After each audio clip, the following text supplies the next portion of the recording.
Racing moves to semifinal top fuel eliminator, the slender dragsters. The ladies, Shirley Muldowney in the near lane.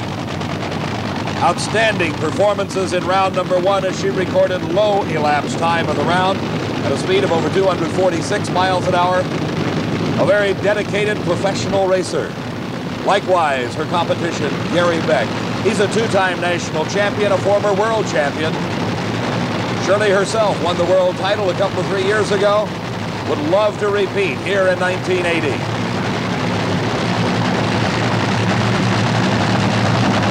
The crowd on their feet here at State Capitol Dragway, all eyes pointed to the starting line, as it is Shirley Muldowney against Gary Beck.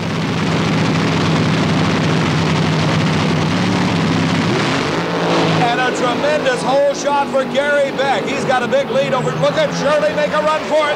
And at the finish line, it's a matter of inches. Gary Beck wins the race, 6.03 seconds. But the story is Shirley Muldowney late at the starting line. She ran 5.92 seconds elapsed time at over 243 miles an hour.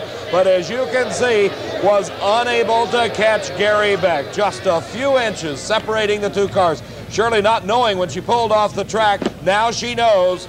And a very upset lady she is, as Shirley loses to Gary Beck in the semifinals. Steve, what did it look like from your vantage point down in the turnoff area? Well, Dave, down here, neither driver had any idea who won the closest drag race of the day. It still takes a driver in one of these machines. Horsepower alone is not enough. And Gary Beck gets off the starting line first to defeat a much quicker Shirley Muldowney. Steve, Gary's taking the car back into the pits where the Larry Minor crew will be working on it, getting it ready for the finals, where he will meet one of these two drivers. Jeg Coughlin bringing a brand new top fuel dragster to this Cajun Nationals Championship. It's already earned him top speed of the meet awards thus far at over 249 miles an hour, but he has got a very tough and intense competitor in Jeb Allen alongside of him. Looking at the Christmas tree from Jeb's point of view, Jeg Coughlin, something going wrong. The car lurching off the starting line, getting a red light. It could be an easy run for Jeb Allen, but he doesn't take it easy. Elapsed time, 5.95 seconds, 239 miles an hour, and that could be an all-important factor as he will have the lane choice over Gary Beck in the finals. A dejected Jeg Coughlin coasting through and making the turn off. He's happy knowing at least the car has the horsepower to run near 250 miles an hour. We'll be back at the Cajun Nationals in just a moment.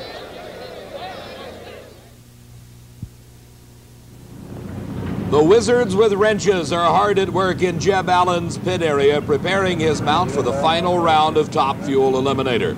The engine stripped down to the bare bones, the cylinder heads and supercharger removed, the pistons checked, found to be bad, and removed and replaced, as Jeb getting ready for his race against Gary Beck.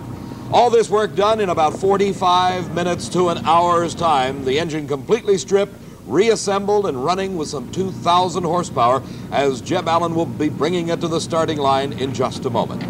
Same type of action going on probably in Gary Beck's pit. Let's check in with Steve. Dave, here in the Gary Beck Larry Minor camp, a fresh engine has been wheeled out of the trailer, lowered into the chassis, and they're bolting it up right now. Now, this is the engine we saw propel this blue car to the quickest elapsed time in 4 years on our last Diamond P show, the Gator Nationals. It's a 5.71 motor, and they'll need that kind of performance to get by Jeb Allen.